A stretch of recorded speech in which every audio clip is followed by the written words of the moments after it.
बिस्मिल्लाहिर्रहमानिर्रहीम।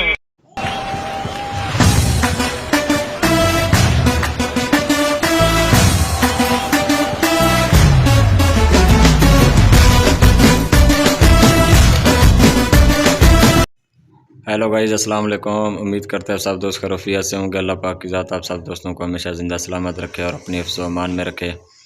अगर आपने टेलीनॉर के नुमाइंदे से बात करनी है तो उसका हेल्पलाइन नंबर है 345।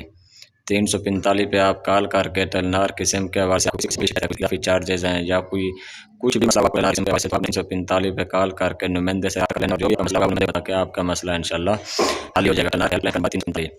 मज़ीद ऐसी टेक्निकल वीडियो के लिए हमारे यूट्यूब चैनल को सब्सक्राइब करना ना भूलिएगा। चैनल को सब्सक्राइब करके बेल आइकन जरूर दबाएं ताकि आने वाली वीडियो आपको टाइम पे मिल सके। बहुत शुक्रिया जी, अल्लाह हाफिज़।